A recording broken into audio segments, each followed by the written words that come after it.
bervariasi, memang tadi sudah ada beberapa ya. Kemudian ada ilustrasi gambar, ada contoh yang relevan. Jadi kalau kita menjelaskan nantinya itu, misalnya ada di situ yang dijelaskan tetapi membutuhkan contoh-contoh yang relevan, itu boleh kita menyampaikan di luar daripada konteks yang sudah kita tulis di situ, ya. Kemudian merangsang partisipasi mahasiswa. Ada sesuatu di situ yang mau kita jelaskan, contoh misalnya nih, konstruksi gender pada usia juga terlihat bahwa wanita yang memiliki peran ganda. Di sini kan coba peran ganda itu, perempuan wanita itu seperti apa misalnya? Ayo, ada yang bisa sebutkan atau tidak?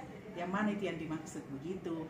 Karena sekarang saya tahu ya, yang namanya pengajar sekarang itu bukan berarti bahwa kita satu-satunya yang memberikan informasi kepada mahasiswa. Boleh jadi mahasiswa jauh lebih pintar daripada kita. Kenapa mereka lebih pintar? Mereka buka internet. Dari judul yang kita buat ini saja, kalau mereka ketik di dalam Google, itu jawabannya langsung muncul. Tidak pakai mikir-mikir, jadi oh dia bisa baca seperti apa, itu jawaban yang ada. Jadi yang poin-poinnya yang kita bicarakan, yang merasa bahwa ini bisa kita diskusikan, tak apa-apa langsung kita diskusi dengan mahasiswa, ya. Selanjutnya melakukan kontak mata. Kalau ngajar, tidak mesti kita harus baca itu. Ini karena virtual ya, tidak kita lakukan. Tetapi di dalam kelas luring misalnya, itu tetap kita melakukan seperti itu. Saya tahu kita boleh berdiri mungkin dari tempatnya, jangan duduk saja. Seperti orang lagi ujian, itu boleh berdiri, boleh ini menerangkan ya, yang semenarik mungkin.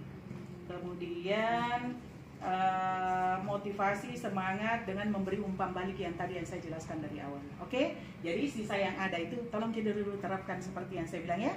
Santai saja, ya. Oke. Baiklah, saya lanjut materi yang tadi, di mana kaitan budaya dan gender dengan kesehatan reproduksi lansia. Konstruksi gender pada usia lanjut juga terlihat pada wanita yang memiliki peran ganda. Ada yang tahu di mana wanita itu memiliki peran ganda? Contohnya dalam kehidupan sehari-hari bagaimana? Ada yang bisa jelaskan? Di sini kaitan budaya dan gender yang kesehatan reproduksi lansia, di mana wanita yang memiliki peran ganda di sini mungkin dimaksudkan dengan wanita yang bekerja, di mana selain tugasnya sebagai ibu rumah tangga, dia juga memiliki pekerjaan sampingan seperti contohnya guru atau perawat, di mana dia masing-masing memiliki tugas